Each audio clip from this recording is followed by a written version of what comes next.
The scent of freshly brewed coffee hung in the air, a stark contrast to the undercurrent of simmering boredom. My life in the suburbs was, to put it mildly, uneventful. Years spent training elite SWAT teams, facing down genuine threats in far-flung corners of the world, had seemingly culminated in watering the petunias. Don't get me wrong, I appreciated the peace. After the chaos I'd known, a quiet existence was a welcome change. My modest single-story home, nestled neatly on a cul-de-sac, was my sanctuary. I'd even embraced, somewhat begrudgingly, the concept of a manicured lawn. It was all part of the facade, the carefully constructed image of normalcy. But underneath that veneer of suburban bliss lay a network, a silent web of precautions meticulously woven into the fabric of my everyday life. Not out of paranoia, mind you, more like habit and a healthy dose of just in case. The alarm system, for example, wasn't your typical big box store setup. It was a custom-designed network of sensors, pressure plates, and strategically placed cameras, all tied into a central monitoring system that I could access from anywhere in the world. Motion detectors weren't just motion detectors, they were equipped with advanced AI capable of distinguishing between a stray cat and a human intruder. And then there were the less obvious measures: reinforced doors, shatter-resistant windows, and a series of deterrents. Let's just say I had a fondness for non-lethal security solutions, bright strobe lights that could disorient even the most seasoned operator, sonic devices capable of emitting frequencies that would make your teeth ache. All perfectly legal, of course, just unpleasant. I'd even gone so far as to bury a series of strategically placed ground sensors around the perimeter of the property. These weren't connected to the main alarm system, they were more for my personal awareness. A silent early warning system, whispering secrets of approaching footsteps. The neighbors probably thought I was just overly fond of gardening. Little did they know, I was creating a layered defense system worthy of a small military installation. The cameras, however, were my pride and joy. Discreetly hidden within birdhouses, garden gnomes, and even the mailbox, they provided a comprehensive view of the entire property. Each camera fed into a secure server, constantly recording and analyzing footage, flagging anything even remotely suspicious. Facial recognition software, behavioral pattern analysis, the whole 9 yards. Overkill? Maybe. But it gave me something to do. I spent hours tweaking the system, refining its algorithms, ensuring it was as close to foolproof as possible. It was a mental exercise, a way to keep my skills sharp in a world that seemed increasingly dull. I knew, deep down, that all this preparation was probably unnecessary. The odds of anything actually happening in this sleepy little suburb were infinitesimally small. But a part of me, a restless, battle-hardened part of me, couldn't shake the feeling that something was coming. A storm brewing on the horizon.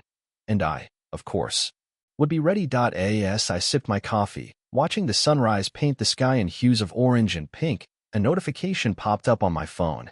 Motion detected at the front gate. My eyes narrowed. It was 6:00 a.m. Nobody ever visited this early. I tapped the notification, bringing up the live feed from the gate camera. Two figures in bright orange vests were approaching the property. The vests were emblazoned with the words Neighborhood Security Patrol. And that's when I knew my quiet life was about to get a whole lot more interesting. The figures in the orange vest waddled closer, their movements lacking any semblance of tactical awareness. They were hardly the hardened criminals I'd faced in the past, more like overzealous retirees. But still, unauthorized personnel on my property, triggering my sensors. That was a line crossed. Behind those two approaching figures was the architect of my impending disruption, Patricia Millington, or Karen, as she was known, mostly behind her back. Throughout the Willow Creek Estates Homeowners Association, Patricia was a force of nature. A Category 5 hurricane of suburban indignation. A retired accountant with too much time on her hands and an insatiable need to control every aspect of her surroundings. From the precise shade of beige allowed for exterior paint to the acceptable height of lawn grass, Patricia had an opinion, and she wasn't afraid to share it, loudly, and often. She'd been the president of the HOA for the past 5 years, a reign of terror marked by increasingly bizarre and draconian regulations, fines for unapproved holiday decorations, mandatory community bonding, events involving synchronized lawn mowing. A ban on inflatable pool toys deemed visually unappealing. Patricia saw herself as the guardian of Willow Creek's pristine image, the bulwark against the creeping tide of, well, whatever she deemed undesirable. Overgrown shrubs, mismatched curtains, children playing after 8 p.m. The list was endless. Her latest brainchild was the Neighborhood Security Patrol. Officially, it was a volunteer organization dedicated to enhancing community safety and deterring crime. Unofficially, it was Patricia's personal army, a group of hand-picked busybodies tasked with enforcing her ever-expanding list of rules and regulations. The patrol consisted of a rotating cast of neighborhood residents, mostly retirees and stay-at-home parents eager to curry favor with Patricia. They were equipped with bright orange vests, walkie-talkies that crackled with static, and an unwavering belief in their own authority. They patrolled the streets in golf carts, armed with clipboards and an arsenal of passive-aggressive glares. Before Patricia's rise to power, Willow Creek Estates had been a relatively normal, if somewhat bland, suburban community. People kept to themselves, mowed their lawns, and occasionally exchanged polite greetings over the fence.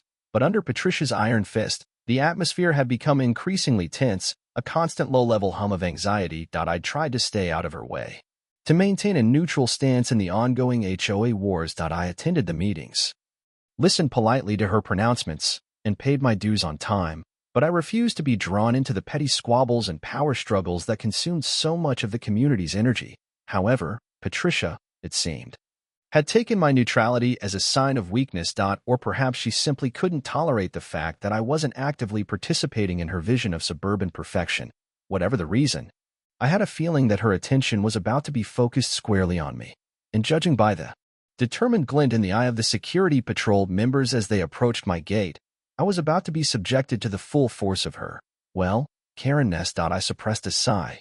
This was going to be tedious, but also, perhaps, a little entertaining. I finished my coffee, set down the mug, and prepared myself for battle. The suburban kind, of course, but a battle nonetheless. The walkie-talkie clipped to the vest of the lead patrol member crackled to life. A distorted voice, undoubtedly Patricia's, barked, "Make sure you document everything, and be firm. We can't let these violations go unchecked." I watched, a detached amusement flickering within me. The theatrics were almost comical. As they reached the gate, the lead patrol member, a portly man with a perpetually flustered expression, fumbled with a clipboard. He cleared his throat, puffing out his chest in a pathetic attempt at authority. "Ahem. Good morning, sir. We're with the Willow Creek Estates Neighborhood Security Patrol." "So I see," I replied, my voice calm and even. I made no move to open the gate. "We're here to inform you of several infractions regarding the upkeep of your property," he continued, consulting the clipboard. "Specifically, Section 3, Paragraph B, Subsection 4 of the HOA bylaws. Lawn must be maintained at a height not exceeding 3 inches. He paused, glancing up at my lawn with a critical eye. "Your grass appears to be excessive." I raised an eyebrow. "Excessive?" "Yes, sir. We measured it. It's 3.2 inches. I stifled a laugh. 3.2 inches. My apologies. I'll get right on that. He shuffled his feet, clearly uncomfortable. "And Section 7, Paragraph C, Subsection 12, all mailboxes must be painted a uniform shade of suburban beige as designated by the HOA. He pointed to my mailbox, which was, admittedly, a slightly darker shade of beige than the approved standard. "Your mailbox is non-compliant." "Non-compliant," I repeated, my voice dripping with mock seriousness. "Dreadful." The second patrol member, a woman with a severe bun and an even more severe expression, chimed in. "And there's also the matter of the decorative gnome." She pointed to a garden gnome perched innocently beside my front door. "Section 9, Paragraph A, Subsection 6, all lawn ornaments must be pre-approved by the HOA Architectural Review Committee. Your gnome has not been approved." "The gnome?" I said, feigning surprise. I had no idea. "Ignorance of the law is no excuse," the woman snapped. "Indeed," I agreed. "So, let me get this straight. My grass is too long, my mailbox is the wrong color, and my gnome is unauthorized. Is that all?" The lead patrol member consulted his clipboard again. "There's also a minor issue with the seasonal wreath. Section 12. I cut him off. All right. I get the picture. I'm a menace to suburban society. I'll take care of everything. Immediately. You will receive a formal notice of violation in the mail," the lead patrol member said, regaining some of his lost authority. "Failure to comply within 7 days will result in a fine." "Of course," I said. Wouldn't want to upset Patricia. The mention of her name seemed to make them even more uncomfortable. They mumbled a hasty farewell, and retreated back down the driveway. Their orange vests bobbing awkwardly as they disappeared from view. I shook my head and chuckled. This was absurd, but also predictable.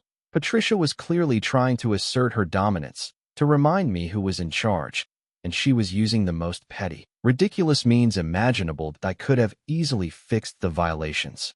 A quick trim of the lawn, a fresh coat of paint on the mailbox, a discreet removal of the gnome. But something inside me resisted that I wasn't going to be bullied, that I wasn't going to be forced to conform to Patricia's warped vision of suburban perfection, that I decided to ignore the notice. Let her escalate.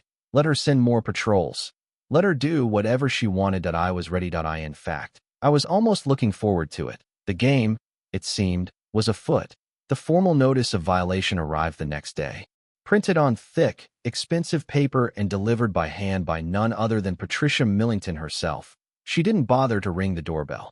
She simply shoved the envelope into the mailbox with unnecessary force, leaving it slightly askew that I retrieved the notice, a smirk playing on my lips.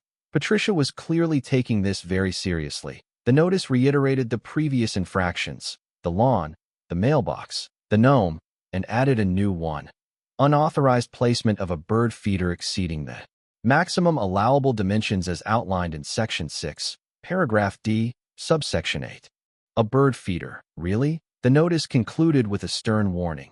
Failure to rectify these violations within 48 hours will result in a fine of $250 per violation per day. Continued noncompliance may result in further legal action. I tossed the notice onto the kitchen counter, dismissing it as the ridiculous overreach it was. I had more important things to worry about than Patricia Millington's obsession with suburban uniformity. However, Patricia wasn't content with simply sending official notices. Over the next few days, the harassment escalated. Small, handwritten notes began appearing on my doorstep, each one more passive-aggressive than the last. A well-maintained lawn reflects a responsible homeowner. A tidy mailbox is a sign of civic pride. Gnomes are not appropriate for a community of this caliber. I ignored them all, adding them to the growing pile of HOA-related ephemera on my kitchen counter. I even started a small betting pool with myself, trying to predict the next absurd complaint. Then, things took a slightly more concerning turn point one morning. I found a note taped to my front door that read, "We are watching you." That got my attention. That IT wasn't just petty harassment anymore. That IT was a veiled threat. That I decided it was time to review the security footage. That I settled into my home office, pulled up the feed from the various cameras, and began to rewind. The footage confirmed my suspicions. The neighborhood security patrol had been making frequent passes by my house, often stopping to stare, to take notes, to whisper amongst themselves. They were clearly fixated on my property, but what was more disturbing was what I saw in the late-night footage. On two separate occasions, I observed members of the patrol approaching my house after midnight, peering into windows, testing the door handles. They weren't just patrolling. They were casing the joint. They were clearly planning something. And whatever it wasn't going to be pleasant. That I realized that this wasn't just about overgrown grass and unauthorized gnomes anymore. This was about power, about control, about Patricia Millington's insatiable need to dominate her surroundings. And she was willing to cross the line to get what she wanted. That I felt a familiar spark ignite within me. The boredom, the complacency, the desire for a quiet life. It all evaporated. The years of training, the instincts honed in dangerous situations, resurfaced. That IT was time to stop playing nice. That IT was time to take control of the situation. That I spent the next few hours upgrading my security measures, fine-tuning the alarm system, and reinforcing the existing deterrents. That I added a few new surprises as well, just for good measure. That I knew that Patricia and her security patrol were going to make a move. That IT was just a matter of time. And when they did, they were going to be in for a very rude awakening. They thought they were dealing with a passive, suburban homeowner. They were wrong. They were dealing with a highly trained, highly resourceful individual who was more than capable of defending himself. The game had officially changed, and I was ready to play. The next night, I lay in wait. Not literally, of course. That I wasn't going to sit in the dark with a shotgun, tempting as that thought was. Instead, I monitored the security feeds from the comfort of my home office, sipping chamomile tea and pretending to read a book on advanced quantum physics. The sensors around the perimeter of my property remained silent for hours. That I almost started to think I'd miscalculated. that Patricia and her minions had decided to back down. But then, at 2:17 a.m., the ground sensors near the back fence registered movement. Two figures, clad in the now familiar orange vests, were creeping through my neighbor's yard, moving with the stealth of, well, slightly overweight accountants trying to be stealthy. They were clearly trying to avoid detection, sticking to the shadows and moving slowly. But their efforts were futile. My sensors picked them up instantly, and my cameras captured every clumsy movement that I watched as they reached my back fence, fumbled with a pair of bolt cutters, and snipped through the chain link. They were in. A grin spread across my face. The game was on. The alarm system remained dormant, for now that I wanted to give them a chance to get further inside. To fully commit to their foolish endeavor, I wanted them to feel a false sense of security before unleashing the full force of my deterrence. As they crept across my lawn, I activated the first layer of defense. A series of low-intensity strobe lights, hidden amongst the shrubbery, began to flicker, not enough to be immediately alarming, but enough to be disorienting, to throw off their balance and disrupt their focus. The patrol members paused, blinking in confusion. One of them muttered something, probably a curse word. They continued forward, their pace slowing. Next, I activated the sonic devices. A high-frequency tone, barely audible to the human ear, began to emanate from speakers hidden in the eaves of the house. The tone was designed to be irritating, to cause discomfort and anxiety. It wouldn't cause any lasting harm, but it would definitely make them want to leave. The patrol members stopped again, clutching their heads. One of them started to gag. They were clearly feeling the effects of the sonic assault, but they pressed on, their determination fueled by what? Blind obedience. A misplaced sense of civic duty. A desire to impress Patricia? Whatever the reason, they were proving to be surprisingly resilient, or perhaps just incredibly stupid. As they approached the back door, I activated the final layer of defense. A motion sensor triggered a series of sprinklers, drenching them in cold water. At the same time, a recording of a snarling dog began to blast from hidden speakers. The patrol members screamed, jumping back in surprise. They were soaked, disoriented, and thoroughly miserable, but they still didn't retreat. One of them, the portly man from the previous encounter, reached for the back door handle. He was about to try to break in. That was my cue. I flipped a switch, activating the main alarm system. Sirens blared, strobe lights flashed, and the entire house was bathed in an ear-splitting cacophony of noise. It was a sensory overload, designed to incapacitate anyone caught in its path. And that's exactly what it did. The patrol members collapsed to the ground, clutching their ears and screaming in terror. They were completely overwhelmed, their senses shattered, their mission a complete failure. I watched them on the security monitor, a sense of detached satisfaction washing over me. They had underestimated me. They had underestimated my defenses, and now they were paying the price. It was time to go outside and introduce myself. I stepped out into the backyard. The cool night air, a welcome contrast to the controlled chaos I'd just unleashed. The scene before me was almost pathetic. The two members of the neighborhood security patrol were huddled on the ground, shivering and whimpering, their orange vests clinging to their soaked bodies. They looked less like enforcers of suburban order and more like a pair of drowned rats. I approached them slowly, my movements deliberate and controlled. Years of training had taught me to remain calm and focused, even in the most chaotic situations. This, while amusing, hardly qualified as chaotic. "Good evening, gentlemen," I said, my voice calm and even, cutting through the din of the alarm. "I trust you're enjoying your visit." They looked up at me, their eyes wide with fear and confusion. They were clearly disoriented, still reeling from the sensory overload. Who are you?" stammered the portly man, his voice trembling. "I'm the homeowner," I replied, a hint of amusement in my voice. "And you, I presume, are trespassing." "We're with the neighborhood security patrol," he said, trying to regain some semblance of authority. "We're here to break into my house?" I finished for him. "Without a warrant, without any legal justification whatsoever," he stammered, unable to form a coherent response. "Let me guess," I continued. "Patricia Millington sent you, didn't she? Told you I was a threat to the community, told you were acting in the best interests of Willow Creek Estates." The woman, still clutching her head, managed to nod weakly. "Well, I'm afraid Patricia has misled you," I said. "You're not protecting anyone. You're breaking the law." And now, you're going to face the consequences. I reached into my pocket and pulled out a pair of zip ties. Don't worry, I said. This won't hurt much. In a matter of seconds, I had both of them secured, their hands zip-tied behind their backs. They offered no resistance, their spirit completely broken. Now, I said, surveying my handiwork. Let's get a few things straight. First, you're going to tell me everything Patricia Millington told you to do. Every instruction, every order, every illegal request. I want to know everything. They readily complied, their fear outweighing any loyalty they might have felt towards Patricia. They spilled everything, recounting Patricia's increasingly unhinged pronouncements, her obsessive focus on my property, her explicit instructions to find something. Anything to justify a formal complaint. And second, I continued, you're going to pose for a few pictures. For posterity. I pulled out my phone and snapped a series of photos of them. Looking suitably humiliated and defeated. I made sure to get a good shot of their orange vests, their zip-tied hands, and their thoroughly miserable expressions.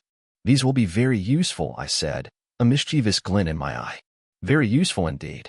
With the security patrol disarmed, detained, and thoroughly humiliated, I felt a surge of satisfaction. It wasn't just about the petty HOA violations anymore. It was about standing up to bullies, about protecting my property, about asserting my right to live in peace, and it was about to get a whole lot more interesting, because I had a feeling that Patricia Millington wasn't going to take this lying down. The sirens, thankfully, had stopped, but the flashing strobe lights continued to pulse, casting eerie shadows across the backyard. I left the zip-tied patrol members shivering on the ground and went inside to retrieve a flashlight and a folding chair.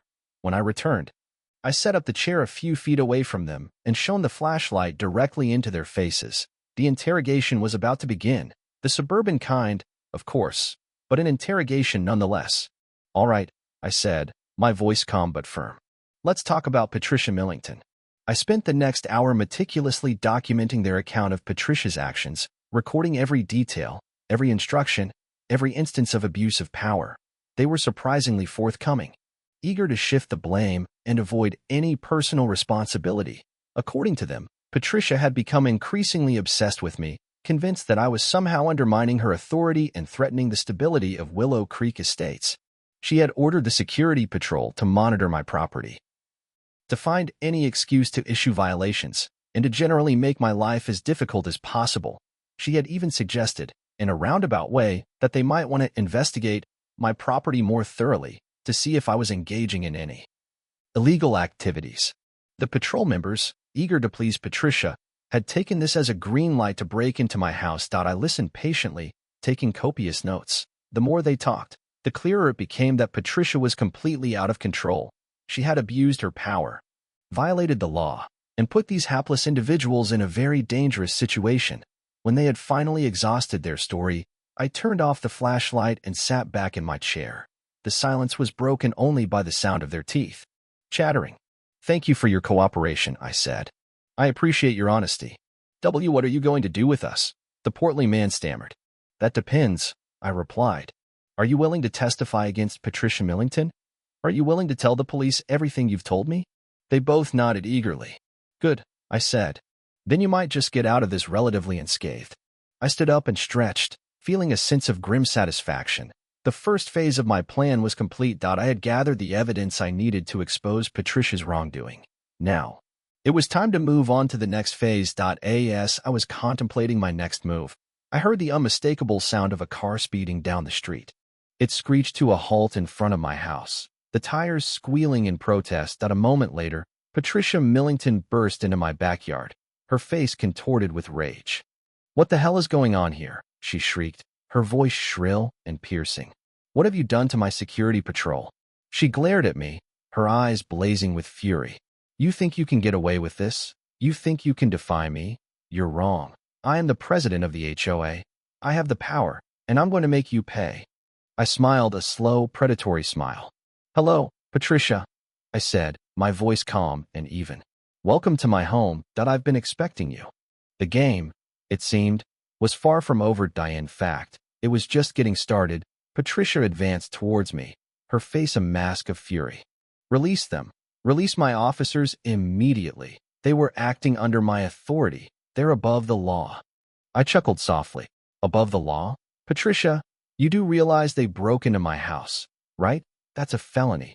And you, as the one who ordered them to do it, are an accessory. They were just investigating, she shrieked.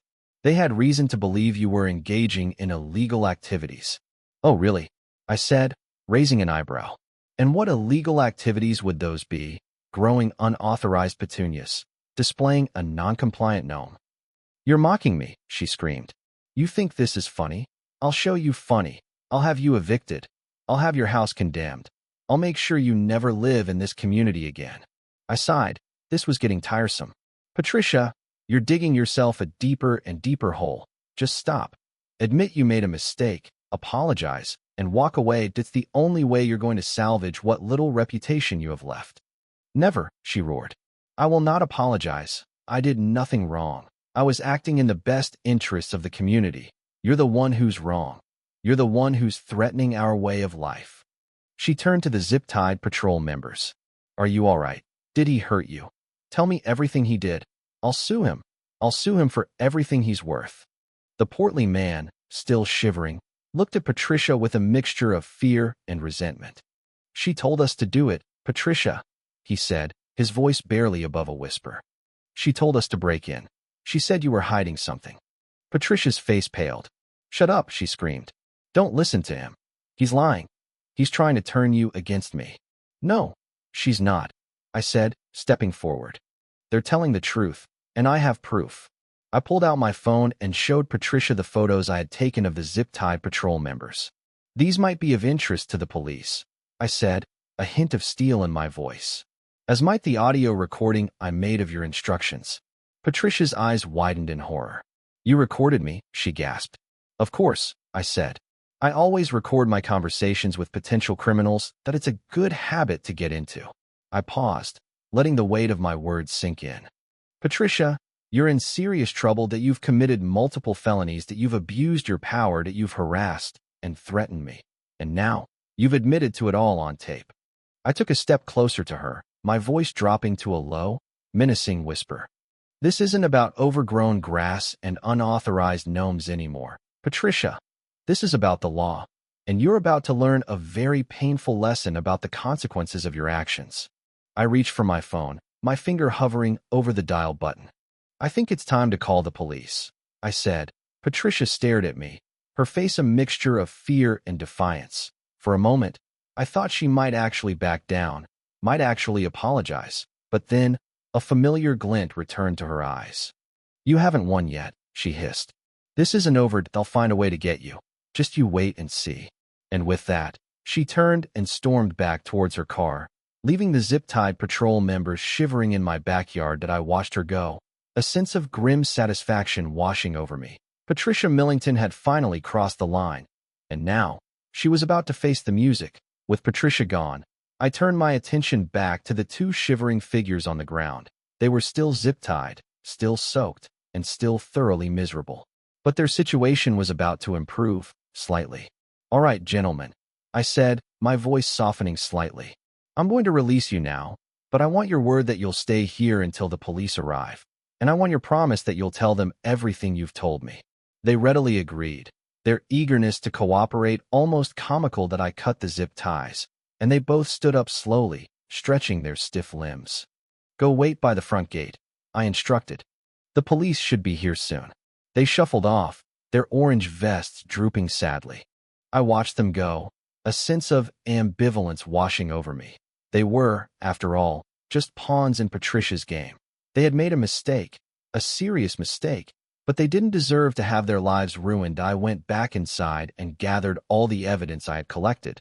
The security footage of the break-in, the audio recording of Patricia's instructions, the photos of the zip-tied patrol members, and my detailed notes from the interrogation. That I organized everything neatly, preparing it for the police. But then, I paused. That a thought occurred to me.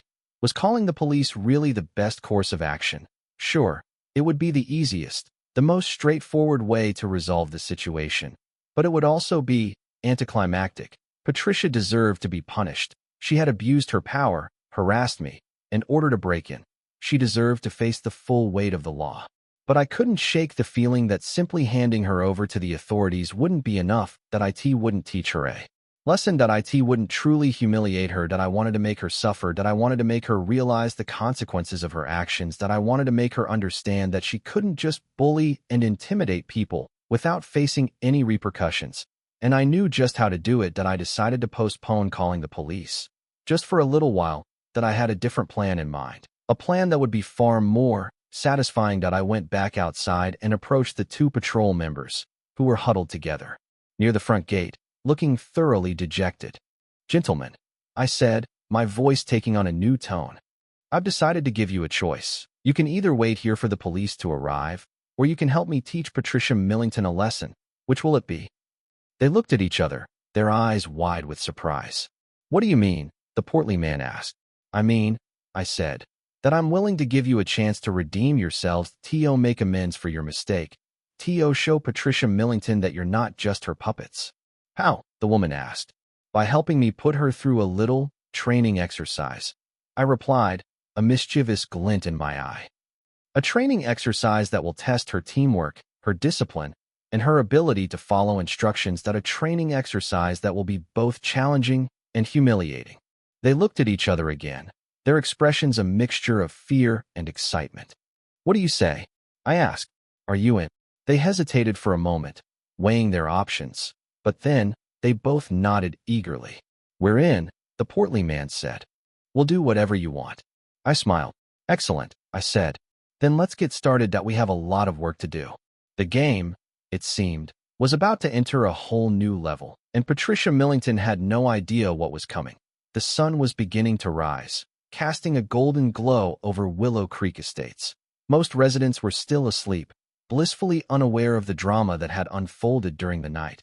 But in my backyard, a different kind of awakening was about to begin. That I spent the next hour transforming my backyard into a makeshift training ground. I set up a series of obstacles using lawn furniture, garden hoses, and strategically placed buckets of water. That I marked out a course with cones and caution tape. That I even dug a shallow trench, filled with mud, for a particularly challenging crawl. The patrol members, now dressed in dry clothes I had provided, oversized sweatpants and t-shirts, watched me with a mixture of apprehension and excitement. They were clearly nervous, but they were also eager to prove themselves, to show me that they were capable of more than just blindly following Patricia's orders. "All right, gentlemen," I said, clapping my hands together. "Welcome to SWAT training, Suburban Edition." I explained the rules of the exercise. That IT was designed to test their teamwork, their discipline, and their ability to think under pressure. That IT would involve a series of physical and mental challenges, all designed to simulate the kind of situations they might encounter as members of the Neighborhood Security Patrol. Of course, the situations would be slightly exaggerated. "The goal," I said, "is to complete the course as quickly and efficiently as possible. That you'll be working as a team, so communication and coordination are essential. And remember, safety is always paramount. This is a non-lethal training exercise. That I don't want anyone getting hurt." I paused, a mischievous glint in my eye. "But I do want you to feel a little uncomfortable." I started them off with a series of basic exercises: push-ups, sit-ups, and jumping jacks. They struggled at first, their bodies clearly not accustomed to physical exertion, but they persevered, pushing themselves to their limits. Next, I put them through a series of teamwork drills. They had to carry each other across the yard, navigate a maze blindfolded, and solve a series of riddles under a time limit. They bickered and argued at first, but they gradually learned to work together, to communicate effectively, and to rely on each other's strengths. The most challenging part of the exercise was the obstacle course. They had to crawl through the mud trench, climb over the lawn furniture, and dodge the strategically placed buckets of water. They stumbled and fell, they got covered in mud, and they cursed under their breath. But they kept going, their determination fueled by a desire to succeed.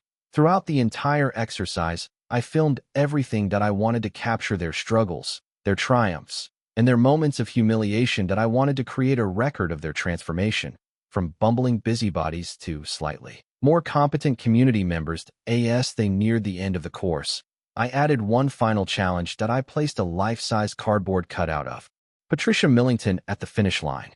"Your final task," I said, "is to confront Patricia Millington. You must tell her, in no uncertain terms, that you will no longer follow her illegal orders. You must tell her that you will no longer be her puppets. You must tell her that you are taking back control of your lives."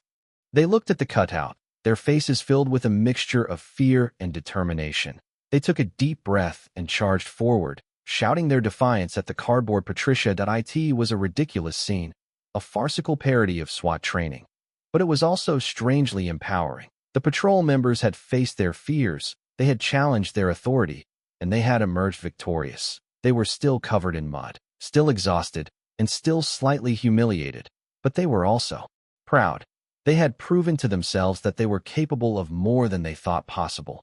And Patricia Millington was about to learn that lesson as well. The sun was fully up now, and the sounds of suburban life were beginning to stir. Lawnmowers coughed to life in the distance.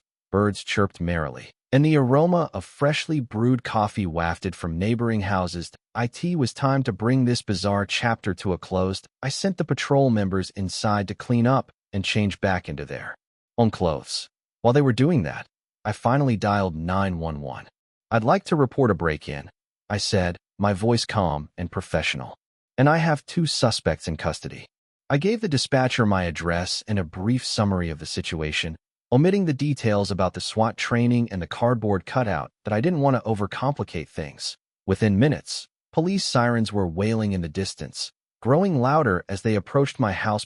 2 patrol cars screeched to a halt in front of my property, and 4 uniformed officers emerged, their faces grim and determined. That I met them at the front gate, holding up my hands in a gesture of surrender.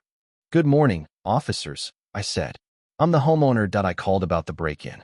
The officers approached cautiously, their hands hovering near their weapons. They clearly weren't expecting to find a calm, well-spoken individual waiting for them with a smile on his face. That I quickly explained the situation, presenting the officers with all the evidence I had collected. The security footage, the audio recording, the photos, and the testimonies of the patrol members. I even showed them the video of the SWAT training, carefully editing out the more embarrassing moments. The officers listened intently, their expressions growing increasingly incredulous. They were clearly amazed by the level of detail and sophistication of my security system. "This is impressive," one of the officers said, shaking his head in disbelief.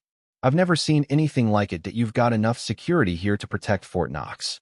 "I like to be prepared," I replied with a shrug. The officers interviewed the patrol members, who readily confessed to their crimes and implicated Patricia Millington in the break-in. They were clearly eager to cooperate with the police, hoping to avoid any serious charges. The officers then placed the patrol members under arrest, handcuffing them and leading them to the patrol cars. They looked thoroughly dejected, their faces etched with shame and regret.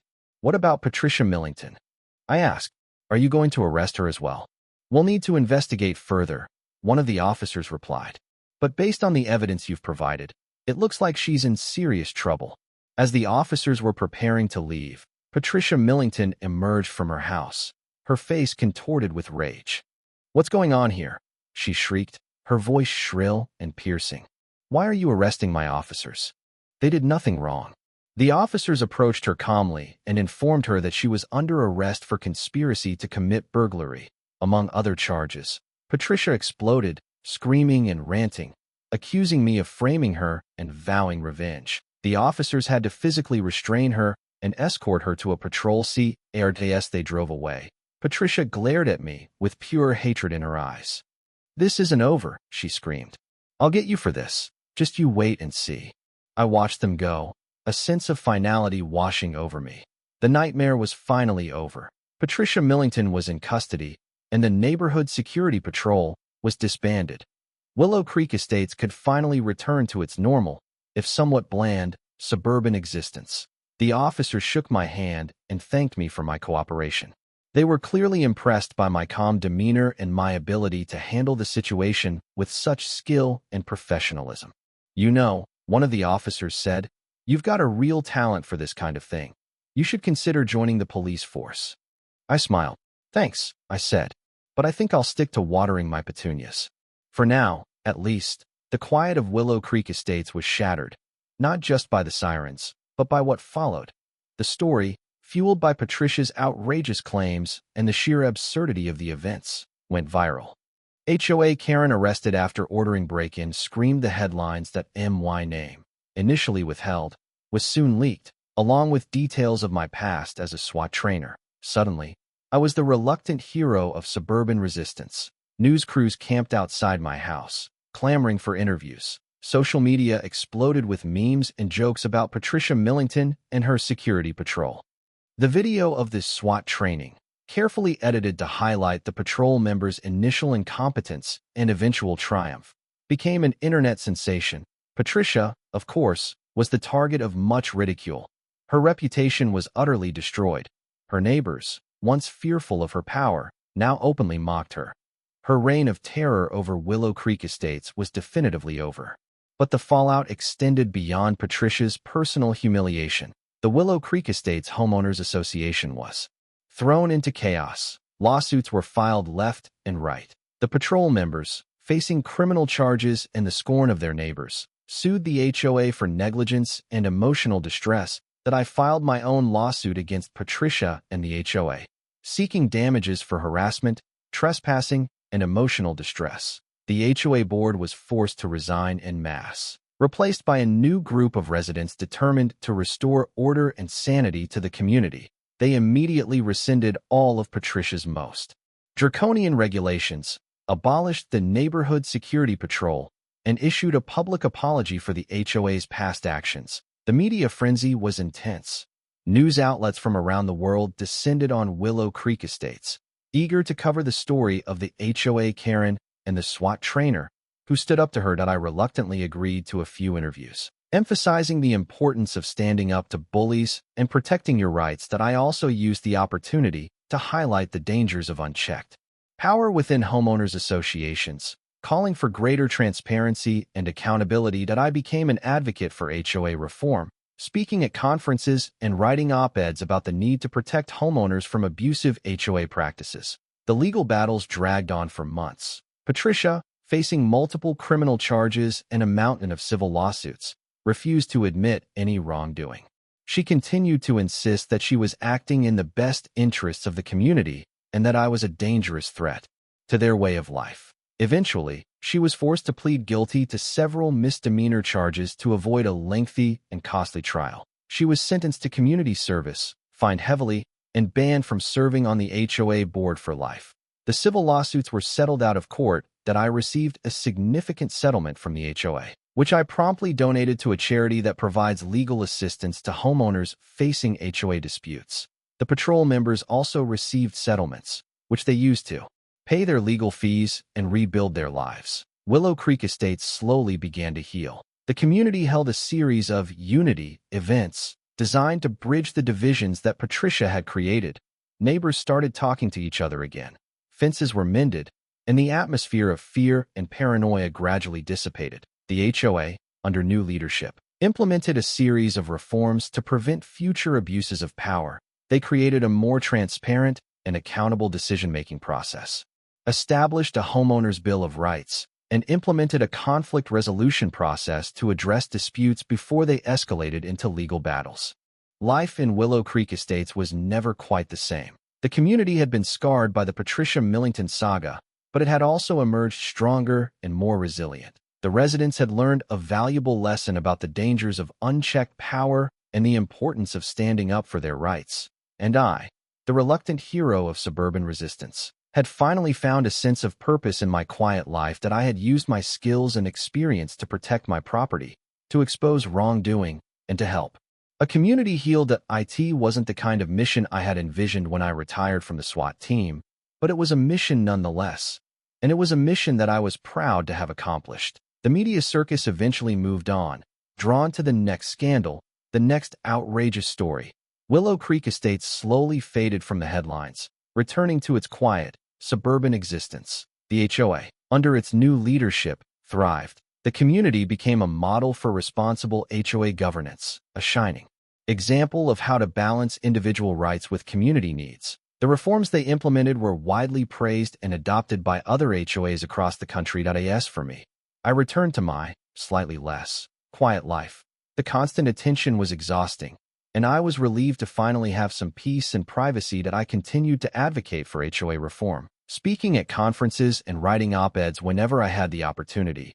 But I also made a conscious effort to disconnect from the drama, to focus on my own well-being, and to enjoy the simple pleasures of life. That I spent more time gardening, tending to my petunias, and experimenting with new varieties of flowers. That I took up hiking, exploring the trails and forests near my home. That I even started taking art classes, rediscovering a passion for painting that I had neglected for many years. That I still maintain my elaborate security system, of course.